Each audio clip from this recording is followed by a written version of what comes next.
Thank you, Chairman Cushing. My name is Cindy White. I'm from Hopkinton. I'm here in support of the bill. My daughter Jennifer is a high school senior. After the massacre at Parkland, she became very involved in the student gun violence prevention movement.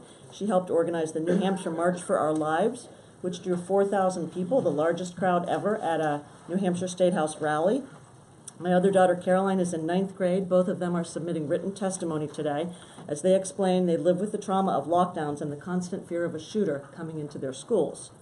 We all love and value our children, and our priority needs to be to keep them safe.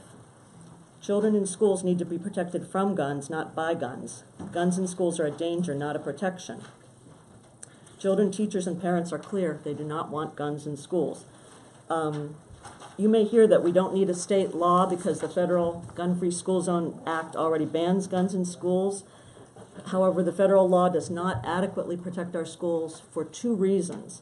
The first is it contains a gaping loophole. It has been interpreted to permit anyone with a voluntary state handgun license to bring a gun into school. This is ridiculous and also shocking to most people. As Hopkinton School Superintendent Steve Chamberlain points out in his written testimony, parents and students believe that schools are gun-free zones, and they are stunned when they hear that people can bring guns into schools. Many schools go into lockdown, as you heard, if someone brings a gun into school to ensure the safety of the students in the presence of a deadly weapon. It is outrageous to allow people to enter a school with a gun and force students and teachers to hide in a darkened classroom under the desks, crouching on the floor in fear while this threat is evaluated. Opponents claim it's fine to allow people to bring guns into schools because good guys with guns will keep schools safe. There are many problems with that argument, but I think the most obvious one is that there's no way to tell a good guy from a bad guy with a gun until he starts shooting.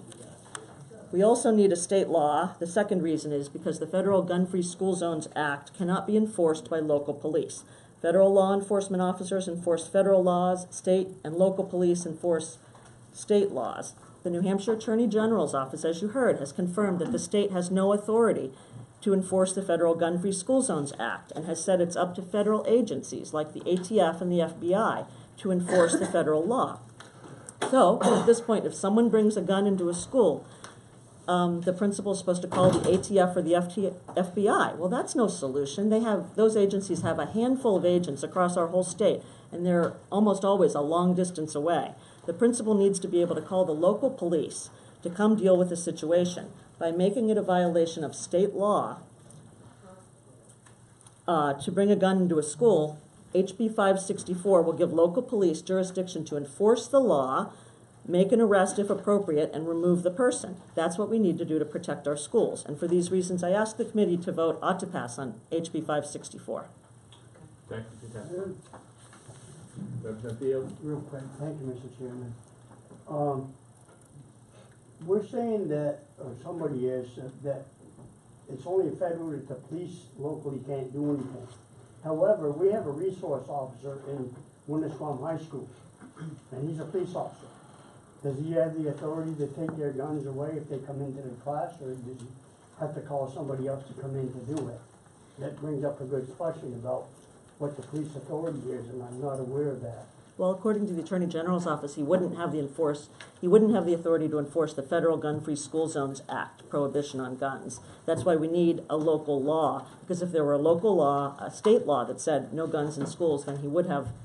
I'm not sure actually if he would be authorized to arrest, but he would at least be authorized to call the local police to enforce it.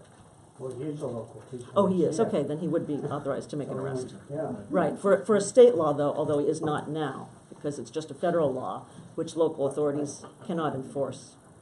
Just real quick, follow-up.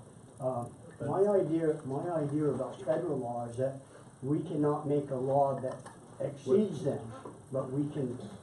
Representative, what is the question? What is your idea? Do you have a question for us? I'll talk. Okay. I'll ask it again later. All right, thank you very much. Thank you for your testimony. Thank you. Thank you. Can I submit my testimony in writing? Please.